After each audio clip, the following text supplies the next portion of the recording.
Hello, I'm Mary Chris Jaklovic. I'm the Health Beat Leader for Patient Safety at AHCJ. This webinar is one of a series of training opportunities to give you the latest info on a particular area of healthcare and provide story ideas and resources you can use in your work.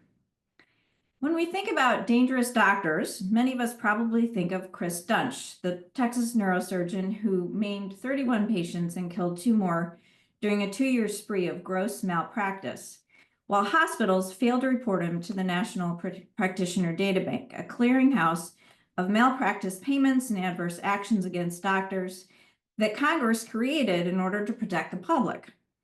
It was only after the persistent efforts of some of his medical colleagues that Dunch eventually lost his medical license and was successfully prosecuted for severely maiming a patient. He's now in prison. Our guest today is ProPublica reporter David McSwane, who spent 2 years uncovering another shocking case of physician malfeasance, this time in a small town, Helena, Montana. There's an oncologist named Dr. Thomas Weiner has been accused of numerous abuses over more than a decade, including a shocking case of treating a patient for lung cancer he didn't have, which led to the patient's death from toxic chemo treatments. The evidence shows Dr. Weiner engaged in a pattern of other strange and harmful behaviors, like changing life of care directives without patient consent and overprescribing narcotics on a massive scale. As David reported, Dr. Weiner, who is, by the way, still a licensed physician, is responsible for at least 10 suspicious deaths. But as his reporting shows, it seems likely there are many more. The public has yet to have a full accounting. As it stands, the U.S. Attorney in Montana has sued Dr. Weiner on fraud-related charges, such as prescribing needless treatments, double billing, upcoding, and seeing patients more often than necessary. However, Dr. Weiner has not been criminally charged for harming the patients he was entrusted to help. Perhaps the most remarkable aspect of this story that David reported is that many residents of Helena, including nurses who work for him and former patients and their families, continue to rally in support of Dr. Weiner. David, welcome, and thank you for being here today. Thanks for having me. I just want to make a note. I'm going to open with some questions, and then we'll take your questions. Please post your questions in the Q&A and not in the chat. Also, there should be in the chat a link to David's reporting on this story, and I encourage you to take a look at it if you haven't already. I'm wondering if you could talk a little bit about the closed system in which Thomas Weiner became the primary care physician for every one of his patients. You describe it, or I believe someone in the story describes it as sort of a kingdom that he developed in which he had full control over his patients' care. Can you describe a little bit about how he created that? Sure. Well, when I first heard the lead anecdote of the story, as you mentioned, is a patient who received 11 years of cancer treatment, ends up dying, and it turns out he didn't have cancer according to an autopsy. And right away, my question was, well, where were the other doctors? Where are the specialists? Where was the radiologist? How did this get missed? So as I reported more and more, I realized this closed system that you just mentioned was pretty crucial to understanding that. As the only oncologist at St. Peter's, which is a pretty small hospital in Helena, Montana, and really the only oncologist within about a 100-mile radius, he saw just about anyone who had cancer. If you knew someone who had cancer, you knew of Dr. Weiner. And just over time, he'd amassed this influence within the hospital. He'd become the highest paid employee of that hospital. And when he saw patients, he would assume their the role of their primary care physician. He's offered some reasons for that, saying, doctors were coming in and out. He had a rapport with patients. It just made more sense for him to be the primary physician. But that gave him pretty much full control over every aspect of the patient's health. And, it also made him pretty popular among patients who were grateful. They thought they'd found sort of a white glove alternative to the broken American healthcare system because they could just see Dr. Weiner and get admitted or get the drugs they needed or what have you, even if it wasn't related to cancer care. And that's highly unusual and a pretty key part to how he was able to continue practicing despite all these allegations of patient harm that have resurfaced. Did anyone look askance and on the medical staff to that practice? Yes and no. I mean, there were certainly doctors who questioned it, and certainly locum tenens traveling doctors who came through. But I also heard that a lot of doctors were fine with it. The ER was more than happy to pass off patients to Weiner, who would admit them to his oncology floor. So it was a little bit of a mixed bag, and just generally through reporting, it seemed that a lot of the people within the hospital, nurses and doctors, really just deferred to Dr. Weiner. He was very well respected. Um, it, the title "Eat What You Kill" is from Dr. Weiner's description of how he was paid using relative value units, or RVUs, which made him the hospital's highest earner. I think one year you reported he earned around $1.7 million, which was several times the amount that the CEO made. Can you explain what RVUs are and how they figured into his pay? Sure. By the time he was fired in 2020, he was actually making about $2 million a year. And it was through this RVU system, which he described as "Eat What You Kill," which immediately I registered as, in the traditional investigation, you might say, oh, a perverse incentive, right? And there should be guardrails for that sort of thing. So, right when he said that, I realized we have a systemic issue I need to take a greater look at. And this RVU system essentially compensates hospitals and doctors on a weighted scale. A routine physical might be worth one RVU, and the hospital might reimburse their doctor at $100 per RVU. So the doctor does that physical, they get $100, the hospital gets some money too. A more complicated procedure, chemotherapy or radiation or something like that, might be worth 3 RVUs. So that's $300 for the doctor, and the hospital makes more through billing insurance. So there's this symbiosis between the doctor and the hospital to log as many RVUs as you can, build them against public and private insurance, and that's really how Weiner made a lot of money, and it's also how he brought in a lot of revenue to the hospital. And through my reporting, I found that this really went unchecked, even as there were questions about why he had so many RVUs as compared to other oncologists, and why he made so much more money than anyone else at the hospital. Does that answer the question?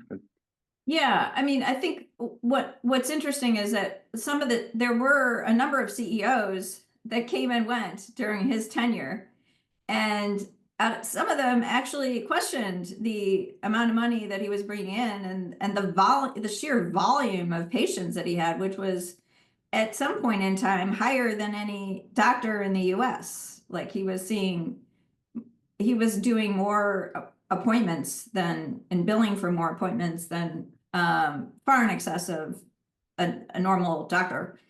And some CEOs had actually worried that this might raise a red flag with the government, that they might look into some kind of a fraud or maybe a Stark Law violation that prevents, the Stark Law is meant to prevent physicians from self-referring and, making money off of their own, high volume of procedures. And it seems like but he actually was able to beat back these questions. And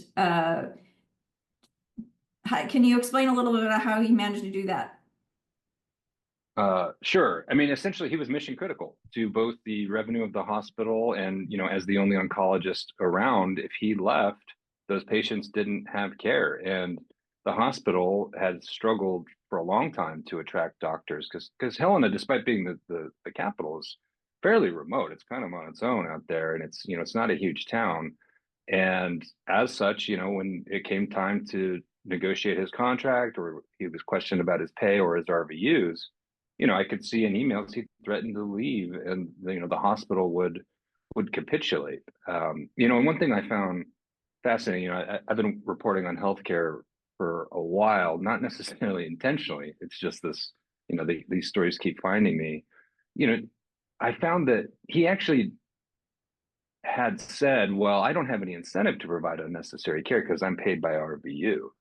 And, one thing I found in my reporting is often in medicine, things are unnecessarily convoluted and they sound more complicated than they are.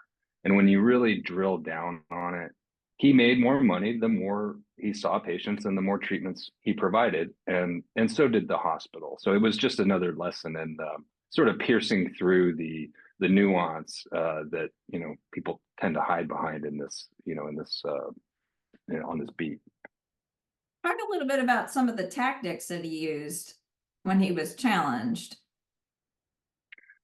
Sure. So, he would leverage his position as really the only option in town privately. And, that seemed to work. And then when it didn't work, this was a very popular guy in town. A lot of families, he boasted to me that he had treated 3 generations of the same family. I mean, this was a very prominent figure. And as such, if he had an issue with a CEO who was questioning him, people came to him with their own complaints. He led these campaigns behind the scenes to have conduct a survey and a vote of no confidence among the staff, and that would turn into a news story. Or he'd write an op-ed in the local newspaper, and the community would kind of get behind him. And that worked in part because this hospital doesn't have a great reputation in town. I was working on a completely unrelated story when I discovered this, and pretty much everyone in Helena has an opinion about St. Peter's, which makes some sense. I mean, most of us aren't having a great time when we go to the hospital. But his popularity versus the hospital's unpopularity gave him a lot of power and some sway over public opinion. And the community would rally behind him, making him all the more difficult to fire, which was key to how he lasted so long despite all the concerns inside the hospital. Yeah.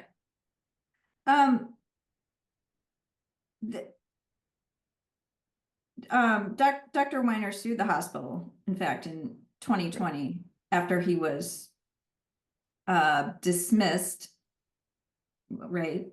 Yeah.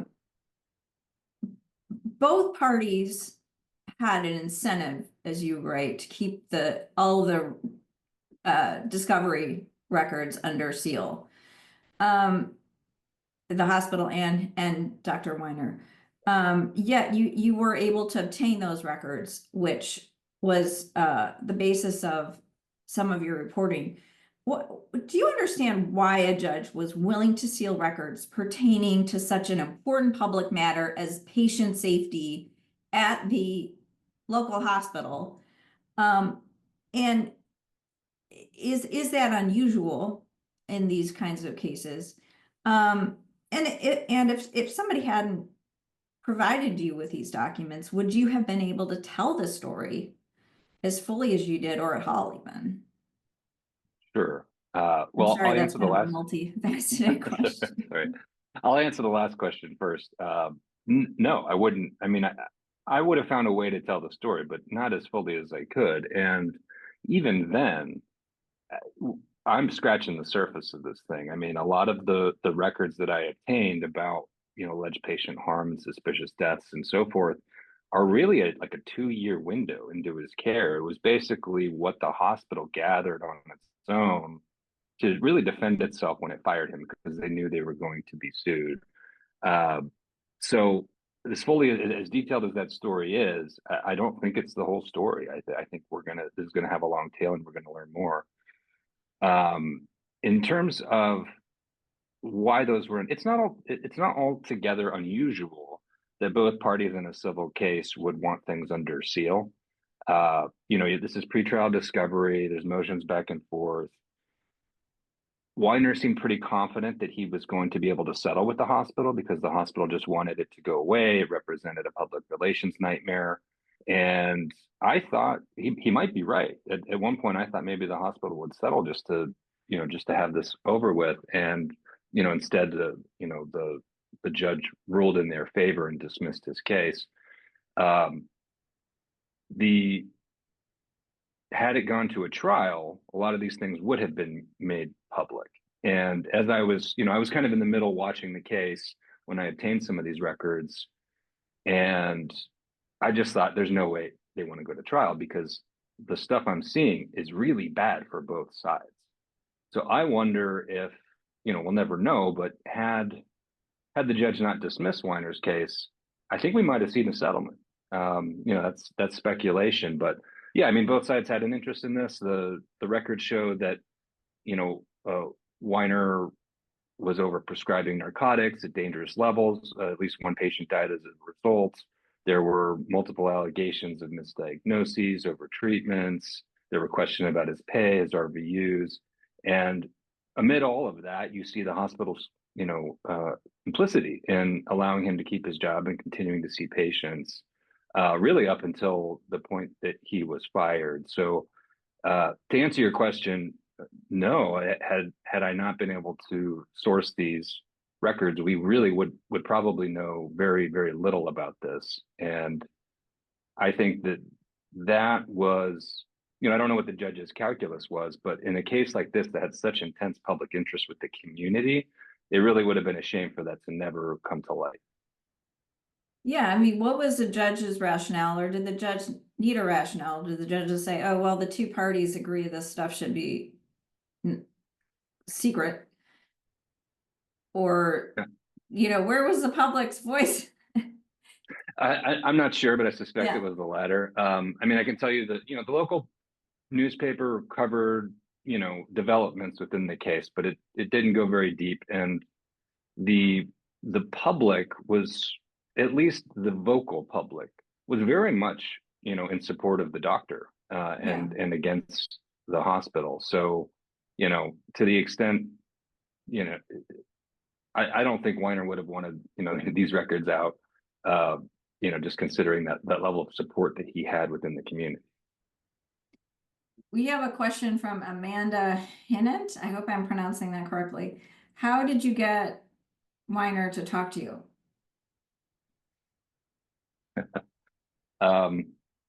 That's a good question. So this story, you said I worked on it for 2 years. I wasn't working on it full time for 2 years. I encountered the story while I was reporting in Helena.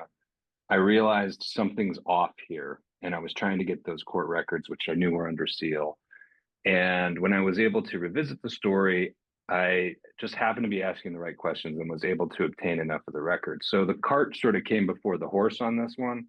I had all of this documentary evidence before I'd done a lot of the reporting.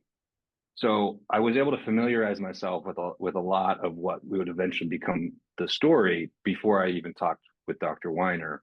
And it was, so it's almost instinctual to basically get your ducks in a row and then confront the subject of your investigation. And just in going through the records, I had a conversation with my editor and I said, this guy's pretty confident in everything he does. He seems to have an absolute conviction in the way he practices medicine. He seems to be Teflon in some of these, some of the discovery that I'm seeing.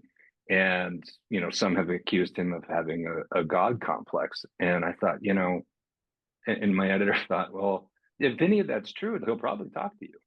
So I said, well, why not? Let's just try it. And I reached out to him and, just to my surprise, he wanted to talk. And we began on background. And that led to, and he said, I can't talk to you on the record. I said, obviously, I want you on the record. We want to hear your side of the story. What do you think the story's about? And, he told me, well, the story's about how a hospital can arbitrarily just destroy a doctor's career and reputation, and there's nothing a doctor could do. And I said, okay, that's interesting. I mean, the reason I want to do this story is I've never seen the public rally around a doctor who's been fired. And I've never seen a hospital accuse its own doctor, however vaguely, of some pretty atrocious things. So I think there's a story here. And he wanted to tell a side of the story. And despite, what his lawyers told him, we ended up on a Zoom call that I recorded, and that became a few sit down interviews over many months. And over that time, he became comfortable talking with me. But yeah, I was surprised as anyone that we were actually able to do that. And the story really benefits from his presence throughout the story and having his perspective on, the allegations. Laura Beal asks, have you heard from Weiner since the story came out? I've had a brief exchange where, we had a follow-up story and I needed to tell him that it was coming and we'd already discussed it. And, it was very brief. I don't think he's thrilled. You don't think he's, I'm sorry, thrilled? Yeah, I don't think he wants to talk to me much anymore.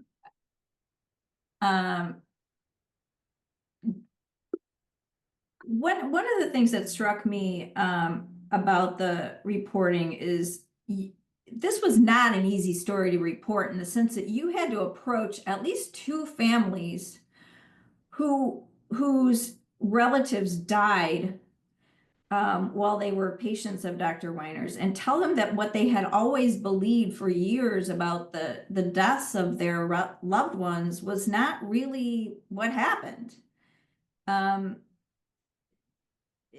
So one of these was Sharon Dibble, who was a 75-year-old woman with kidney failure and COPD.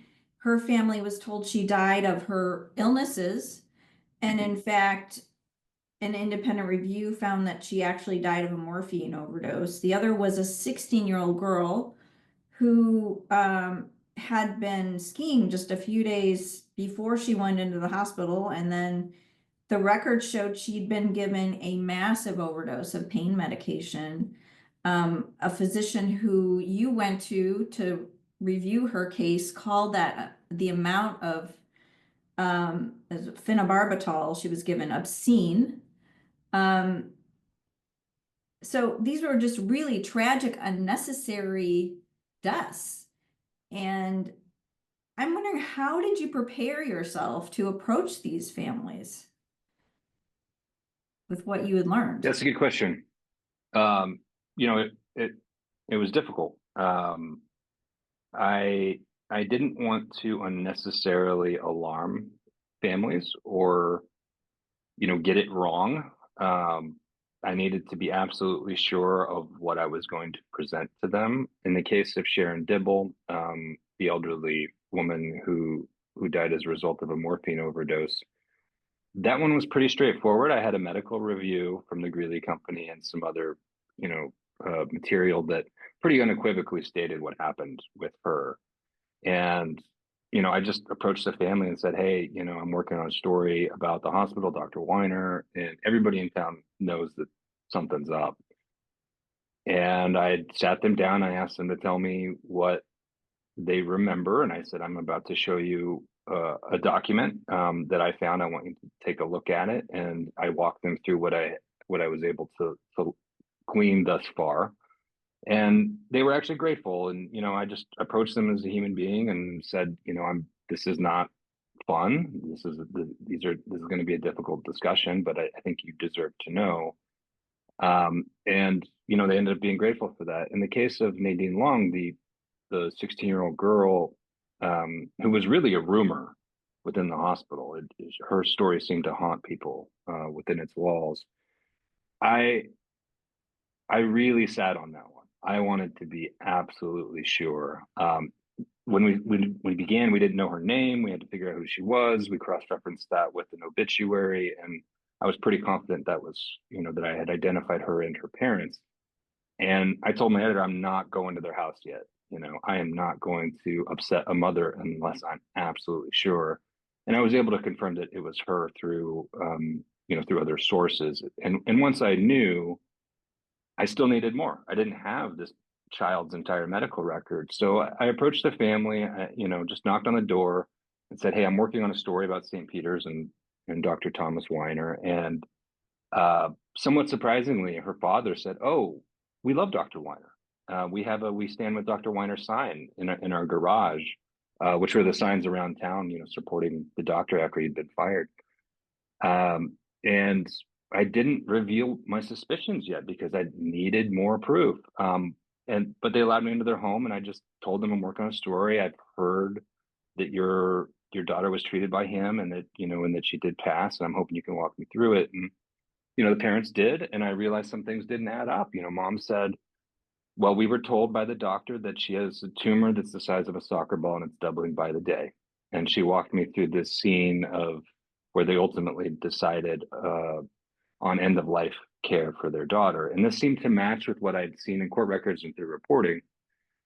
But we needed to get over that hurdle. And I just asked the parents, would you share her medical records with me? And can I share them with an expert? And, and I'll let you know what they say. And the parents agreed. And upon doing that, I had enough to visit them a second time after I had actually confronted Dr. Weiner and walk them through what I had learned, that this child received something like 1.43 grams of phenobarbital, which is typically like a loading dose is like 260 milligrams for an adult, and that our expert said that that's what killed her, and that there were questions about whether or not she was even terminal. And at that point, the parents knew something was up. They had looked into me. We developed a little bit of a rapport, so they were able to receive that knowledge. And I frankly, I told them, like, look, I'm not a therapist. I've been thinking a lot about how to have this conversation. I've really worried about it.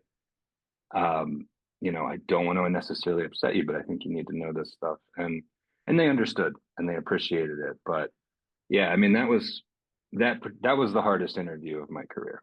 That was not something I was looking forward to, and I really wanted to be responsible with it.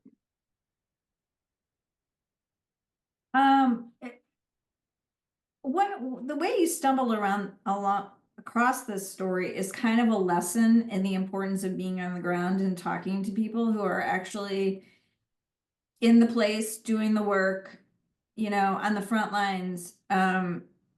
You talk about in the story how you were there to report on and the impact of COVID, and you ended up having drinks with some people on the medical staff at St. Peter's Hospital. Is that something you recommend other reporters do? Yeah, absolutely.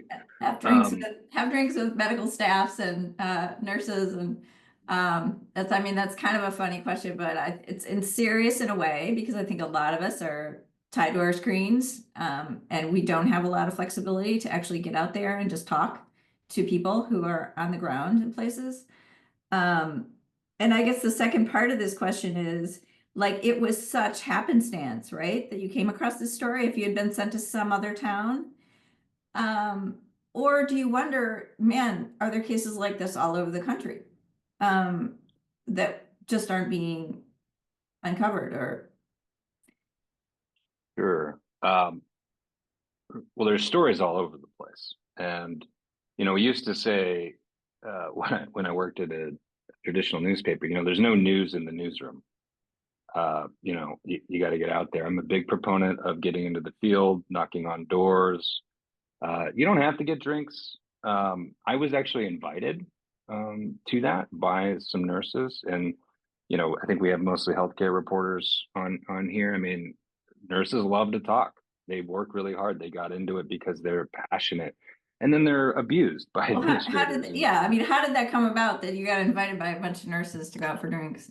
Yeah, so I was sent to do a story on, a small hospital in Montana and sort of a conservative, bubble. There was some weird stuff going on with like ivermectin and the legislature and all that. And,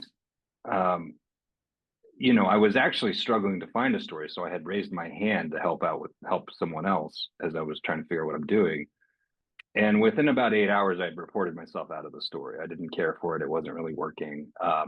But people were talking. I'd knocked on doors. I'd called people. I'd triangulated things, and was essentially invited to come over and have drinks with some nurses. And I brought what records I had, and I said, hey, what do you think about this? And I'm just thinking this story is falling apart. And finally, one of them says, this is not the story. If it was, we'd help you. Like the administration sucks. Like we don't get paid enough. The story you should be working on is Dr. Thomas Weiner. And I said, yeah, what is that? I'd seen some signs around town and I thought it was a political campaign or something. It was very bizarre. And that's when I heard about patient one in the public record, this individual who had 11 years of cancer treatment and never had cancer, according to the autopsy, who I later found to be Scott Warwick. And right away, 11 years of chemo and other treatments, a stage 4 lung cancer diagnosis, someone close to me died of that disease. And the timeline didn't make sense. The treatment didn't make sense. So I knew there was a story there. And it was just talking to people. And yeah, it was a little bit of luck, but it's also that reporter's instinct, when you hear something like that, it sounds off, it probably is, and you should probably start looking at it. This is another question from Amanda. There are a range of allegations against Dr. Weiner. I'm trying to figure out the connective thread between treating people who have no cancer and prematurely ending someone's life. Is this just pure incompetence, or do you or others have a theory about what that connective thread might be? So I can't speak to his intent, but I can tell you that, he made a lot of money by running a high volume business. He claimed to see as many as 70 patients a day. And according to the records, there were plenty of people who were misdiagnosed. There were also plenty of people who got sicker because he missed things. So while I don't really know his intent, the result is he made a lot of money, saw a lot of patients. Some people got worse, some people got misdiagnosed, some people may have had fine treatment, and people in Helena will tell you the same. What is clear from those who testified both in his internal affair hearing and as part of depositions related to the civil suit is, as patients worsened, he was accused of either altering their code status from full code, being resuscitated to a DNR DNI, and that essentially meant that people wouldn't be saved. He was also suspected of, as we talked about the phenobarbital. There were at least 7 other cases besides the teenage girl where, at end of life, even though these people may not have been moribund, at death's door, they're administered a large dose of phenobarbital and perish. And a lot of those were patients who he had cared for a very, very long time. And, they were sick. So I can't speak to his intent, but, you can kind of draw your own conclusions on that. In the case of the 16-year-old girl, a week before she ended up in the emergency room, he had seen her in a very brief visit and said, everything's fine, and wrote a pretty good bill of health for her. And yet, we find out later that she had a pretty large, malignant tumor. Yeah, a lot of it's kind of mystifying. But what do you think it is about the culture of St. Peter's Hospital, or the culture of hospitals generally, that made it possible for these abuses to go on for so long? Can you talk about what you've learned about hospital culture? Sure. Well, this is so doctors generally are reluctant to, call each other out. Peer review, when it does happen, is often toothless. It's also confidential. And there's reasons for that. Doctors want to be able to speak in a forum without worry of retaliation, but it also means that these things never see the light of day. And the hospital naturally, thinking of its own interest, doesn't want them to see the light of day either, because that represents a liability. So you have a culture of secrecy, of deference.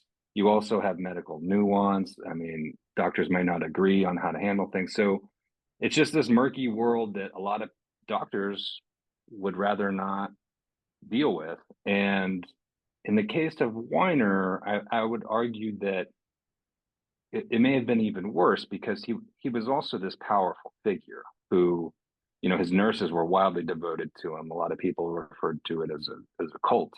And other doctors were afraid to question him because he had been credited with getting the previous two CEOs fired through public relations campaigns in the newspaper and through these votes of no confidence and so forth. So, in court records I obtained, doctors straight up said, we were afraid of it. He would ruin us. We'd get driven out of town. My kids go to school here. So there was at once this sort of blind faith and love for Weiner among some, and then there was fear among others. And if you put that in the context of a small hospital that is tied to a lot of needs his revenue in a remote area where there's really just not a lot of in a bigger city, I think it would have been harder to get away with some of this stuff. So in a way, it's kind of a perfect storm, culturally. And we didn't get into this a ton in the story, but he was also really viewed as a prominent Catholic, as sort of a pious man in a pretty religious community.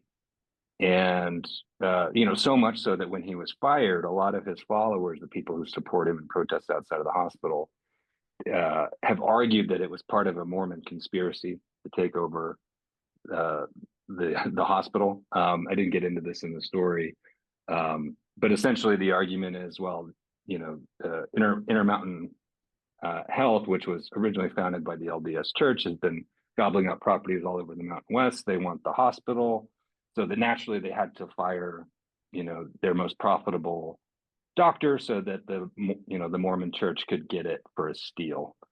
That's the kind of influence he commanded, to the point that people would look toward a conspiracy theory such as that rather than, wonder, well, maybe he was hurting people. That was kind of long-winded, but there was a confluence of cultural issues. Yeah.